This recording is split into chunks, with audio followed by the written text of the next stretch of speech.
It was one of the world's hotspots, a vacation destination for millions of Westerners in search of adventure, a playground for the rich, a paradise for romantics.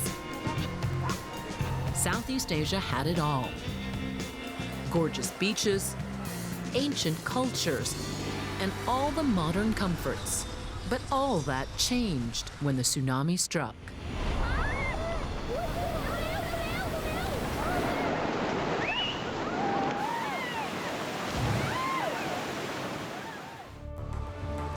Now, nearly a year later, the people of Southeast Asia are rebuilding their lives and trying to lure back tourist dollars from the West. Join me, Juju Chang, as I travel to Thailand and Sri Lanka to witness the recovery. So what's going on here? These are the stories of survival, of heartache and loss. I think every family here has lost somebody. And of renewal. From a place where strength and hope are giving the people here a fighting chance. We're on a quest to find out if this paradise lost can come back from the brink.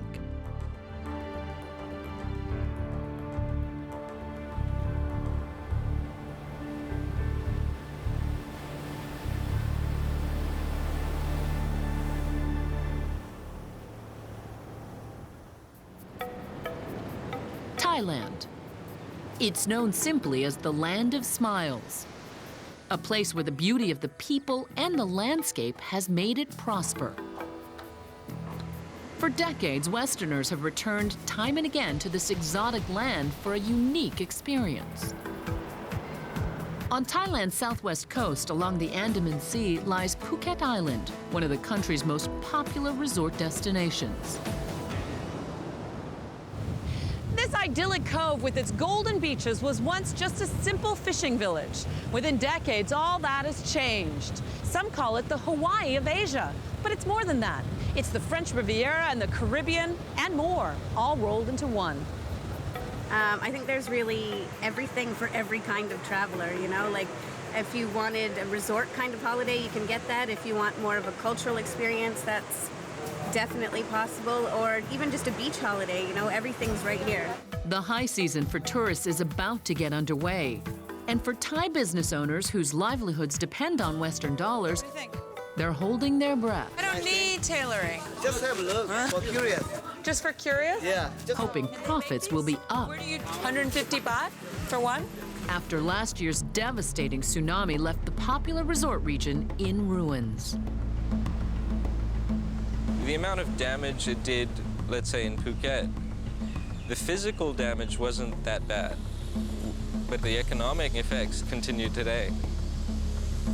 Even non-tourist related businesses are in some way dependent on tourism. To understand just how hard this country was hit, you have to go back in time, when the only worry in Phuket was missing the sunset. Last year, more than 11.5 million foreigners vacationed here. They spent nearly $7 billion. Playing in the sun, taking in the sights, and shopping in the markets. Until December 26, 2004. The day paradise was lost.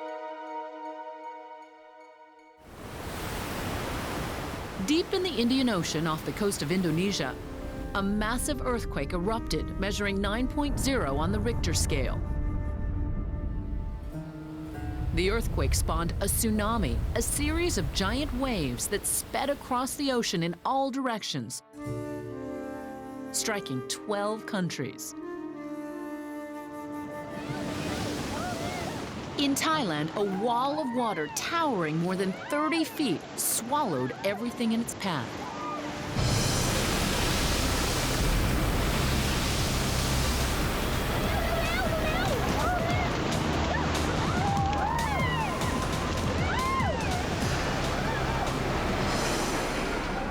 It was shocking. It was like a nuclear bomb head, I think.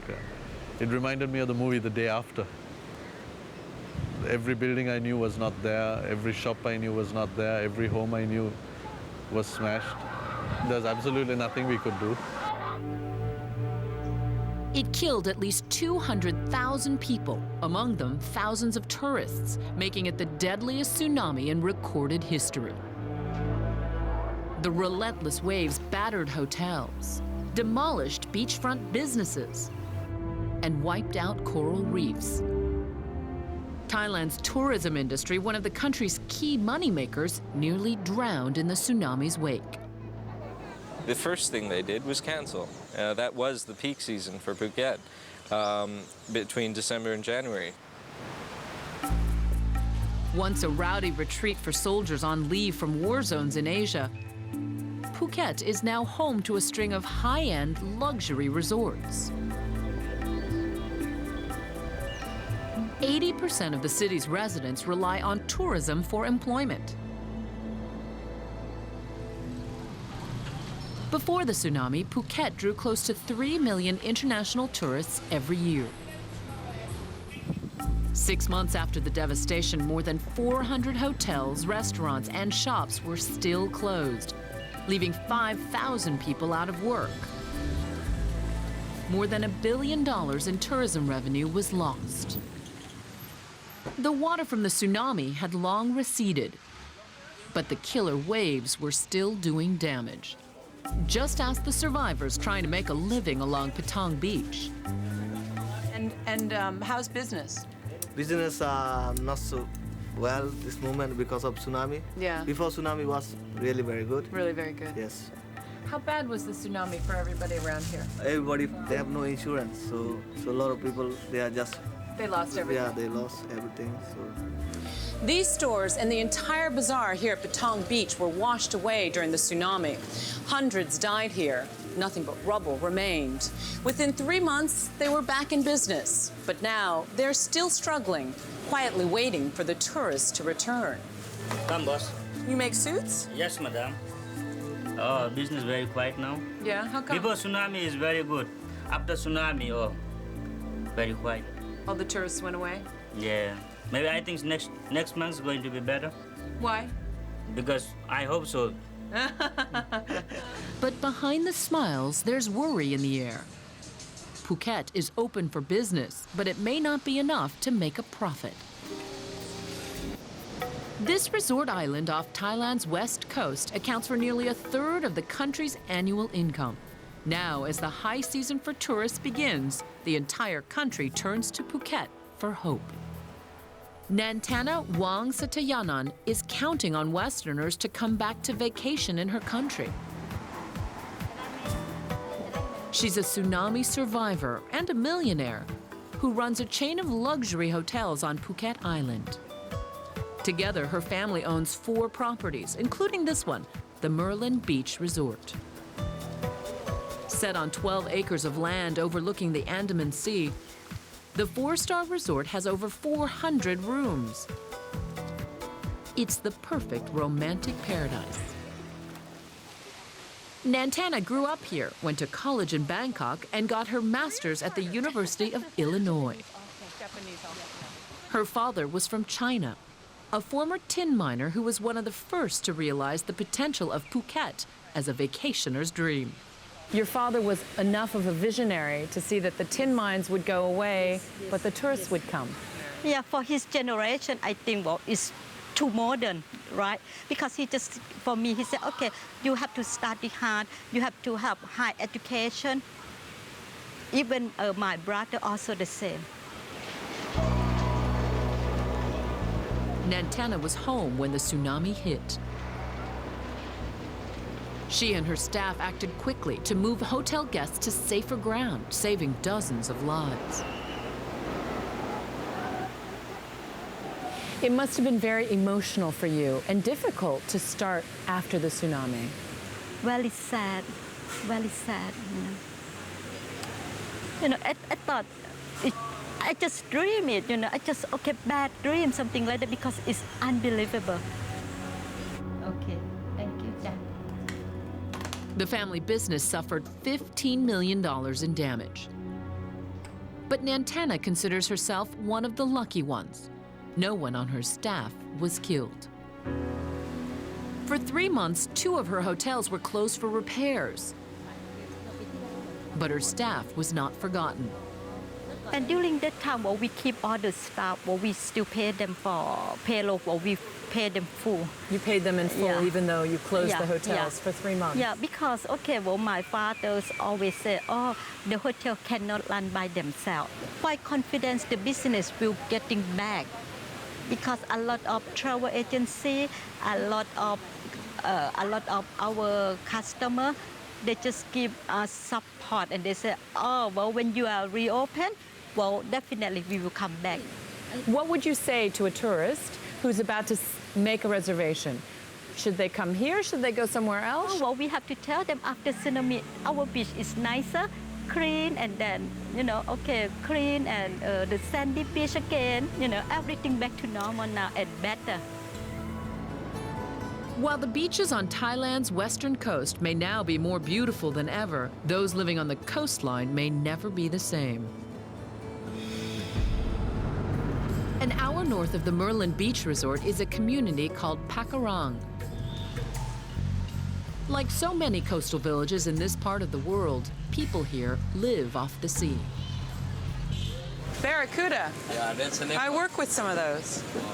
The fresh seafood served at every restaurant in the country comes from places like Pakarang. These prawns are huge. Fishermen here earn a living by supplying the local restaurants and resorts. But when the tsunami hit, it wiped out a fleet of fishing boats. Dozens of families were left with nothing. Starting over is not an option for many of these men. A new boat can cost up to $3,000. They simply can't afford it. Rongsang Naronan lost far more than a boat. His home was destroyed. His wife and 2 of his children were killed. And he lost his leg. The water hit us so hard. It pushed my wife and kid one way and me the other way. I couldn't help them. I couldn't help my wife and kid. I saw them washed away with my own eyes. I wanted to help them, but I couldn't. The water was so strong and debris was everywhere. It was overwhelming. To help Rongsang and his fellow fishermen, the group Tsunami Volunteers is pitching in to rebuild the boats. Their work will change these men's lives and revitalize an industry that's critical to the tourist trade, supplying fresh seafood to Thailand's best restaurants. I'm thinking probably 10 centimeters down at least. Scott Carter traded a comfortable life in South Carolina for long days at the boatyard. Fortunate. This is one person or maybe 2 people going out and putting enough fish in a boat that's this size. It's not a huge industry, so losing a boat is a big deal to them. Nearly 50 new boats are being built to replace those destroyed or lost almost a year ago. I often get the question, how long do these boats last? And 1 or 2 fishermen I know of are either using their father's or their grandfather's boat. $3,000 is a lot of money in the U.S. And to these guys, it's almost, to some of them, it would have been impossible. They wouldn't have been able to return to the sea. I can't do anything to help them rebuild their house. I can't do anything to help them replace their loved ones. But it's at least a tool to begin earning their living again. After talking with the locals, volunteers held a lottery to determine who would get a new boat. But when the first one was finished, the fishermen of Pakarang all agreed Rongsang, the man who'd lost so much, would be the first to set sail again. It's important to me because it's an additional source of income for my family. It also helped me to experience and learn new things from tourists. When we launched the boat, you can see they slide down those railways, and it slid into the water, and he was so excited. With his one leg, he hopped down the slope and swam out to his boat and got in it. He didn't even walk around, he swam out. For Scott, helping these men get back to sea is worth far more than the year's salary he gave up to be here. It's one small success along the long road to recovery. The fish may be back on the menu at the local eateries around Phuket. But will the tourist be there to order up a meal? In December 2004, a massive tremor in the Indian Ocean produced a lethal tsunami. The relentless waves did far more damage than meets the eye. Thailand's Andaman coast is a wonderland of marine life. Stretching more than 120 miles, some 600 species live along these coral reefs, including many of the sea's rare and endangered animals. Mark Spires runs the Scuba Cat Diving Center in Patong. He's been teaching tourists how to scuba dive for more than a decade, working in Thailand the past 3 years. Mark was in the dive center when the tsunami struck. The shop on the beach road was just completely destroyed. We've got a swimming pool in the front there, and we ended up with a pickup truck directly in the pool, halfway in the pool, through the front of the shop. And there was literally nothing left of the shop, just the support pillars for the building itself. You know, everything that was in there was just washed away, and back wall was blown out completely. Initially, I think we were just worried about what was going on because we've got 3 boats, and they were all out on the day. And because we were quite a widespread operation, you know, we're just trying to get information really to make sure that all our friends really on the boats were okay. In some ways, it's warming the way that people come together in those situations, you know, and just people are on holiday just helping us because they happen to be our customers. With the dive center demolished, Mark faced an uncertain future for his business and his life. But his biggest worry was for the fate of the underwater world. After about the first 4 or 5 days when we had the first diving going out again, and we were getting the reports back that actually the diving was still very good, you know, that was a big reassurance to us all here. As far as the diving goes,